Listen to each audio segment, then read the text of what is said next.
તરસાલી અને દંતેશ્વર તળાવને સ્વચ્છ કરી બ્યુટિફિકેશન કરવાની માંગ કોંગ્રેસ કાઉન્સિલરે કરી છે। શહેરના તળાવો પૈકી દંતેશ્વર અને તરસાલી તળાવમાં ગંદકી કચરાના ઢગને લઈ તળાવ નાનું થતું જાય છે, ત્યારે સત્વરે બંને તળાવોની સફાઈ કરી તળાવોને ઊંડા કરવાની સાથે બ્યુટિફિકેશન હાથ ધરવા સ્થાનિક કોંગ્રેસ કાઉન્સિલર બરકા ભટ્ટે માંગણી કરી છે। બ્યુટિફિકેશન માટે સ્ટેન્ડિંગ કમિટીમાં જે રૂપિયા ફળવાયેલા છે કે 4 કે 5 વડોદરા શહેરના જે તળાવો છે એને બ્યુટિફિકેશન કરવા માટેનું જે બજેટ ફાળવ્યું છે તો મેં લેટર લખ્યો છે કે આ અમારા વિસ્તારમાં તરસાલી અને દંતેશ્વર તળાવનું બી બ્યુટિફિકેશન થવું જોઈએ। એનું કારણ એક એવું છે કે ભાઈ ઘણા સમયથી અહીંયા માટીના ઢગલાના કારણે દર ચોમાસાની અંદર તળાવ ઓવરફ્લો થાય છે, એટલે જેટલું તળાવ પહોળું છે એટલું જ પહોળું રહે,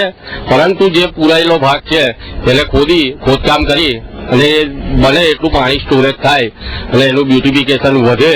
એના માટેની મેં માગણી કરી છે। મૌખિક રજૂઆત કરવાથી વેલા બેલા કાઢવામાં આવ્યા હતા, પણ છતાં બી જે સફાઈ થવી જોઈએ આપ જોઈ શકો છો એ સફાઈ પૂરતા પ્રમાણમાં નથી થયેલી અને માટીના ઢગલાને જે ગંદવાડા છે એ ફરી બી ચોમાસું આવતા પહેલા ચોક્કસપણે સાફ કરવું જોઈએ, નહીંતર રોગચાળો ફાટે એવું બની શકે છે।